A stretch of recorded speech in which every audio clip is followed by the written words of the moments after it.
ఒక రాజకీయ పార్టీ గెలుపు ఓటములకు చాలా కారణాలు ఉంటాయి.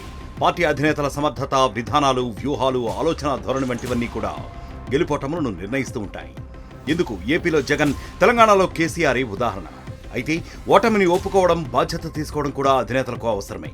ఈ క్రమంలోనే ఏపీ సీఎం చంద్రబాబు చేసిన వ్యాఖ్యలు సంచలనంగా మారాయి. జగన్, కేసీఆర్ అధికారంలో ఉన్నప్పుడు ప్రతిపక్షాలను చాలా చులకనగా చేసేవారనే ఆరోపణలు ఉన్నాయి. తమ మాటే శాసనంగా వ్యవహరించేవారనే విమర్శలు కూడా వచ్చాయి. అయితే అభివృద్ధి విషయంలో కేసీఆర్ సమర్థుడు అనిపించుకున్నా ఆయన తీసుకున్న కొన్ని నిర్ణయాలు, వ్యూహాలు బెడిసికొట్టి ఓటమిని చవిచూశాయి. ఓవైపు జగన్ ఓటమికి అమరావతి, పోలవరం విషయాలు కీలక పాత్ర పోషించాయి. వీటి విషయంలో జగన్ తీసుకున్న అనుచిత నిర్ణయాలు, అభివృద్ధికి బదులు సంక్షేమ పథకాలను ఎంచుకోవడం వల్లనే వైసీపీ ఓడిపోయింది. 2019లో 151 సీట్లతో ప్రభంజనం చూసిన వైసీపీ 2024 ఎన్నికల్లో కేవలం 11 సీట్లకే పరిమితమైంది. అయితే ఈ రెండు పార్టీలకు వాటి అధినేతలే బలము, బలహీనత. కానీ వారి తప్పొప్పులు ఆ పార్టీలపై తీవ్ర ప్రభావం చూపుతాయి. ఓ సినిమా సూపర్ హిట్ అయితే ఆ క్రెడిట్ హీరో సొంతం చేసుకుని, ఫ్లాప్ అయితే దర్శకుడిపై నెట్టేసినట్లే వారిద్దరూ కూడా తమ పార్టీల ఓటమిని ప్రత్యర్థులకు ఆపాదించి తప్పుకున్నారు. కాంగ్రెస్ పార్టీ ఆచరణ సాధ్యం కాని హామీలను గుప్పించి ప్రజలను మభ్యపెట్టి ఎన్నికల్లో గెలిచిందని కేసీఆర్ వాదిస్తే, ఈవీఎంలను ట్యాంపరింగ్ చేశారని, అందుకే తాము ఓడిపోయామని జగన్ సర్ది చెప్పుకున్నారు.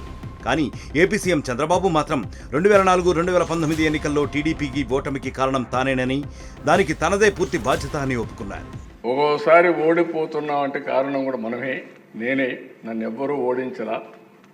2004-2019 నాకు కూడా అబ్సెషన్, పని పని పని అని పరిగెత్తాను. ఇది సాధించాలని. దాంతో కొద్దిగా ఎమ్మెల్యేలను సమన్వయం చేయడం కానీ, పార్టీని సమన్వయం చేయడం కానీ, పనులు చేయడంలో కొద్దిగా మనం పని ఒత్తిడి ఎప్పుడున్నా కొన్ని లాభసాలు వెళ్తాం.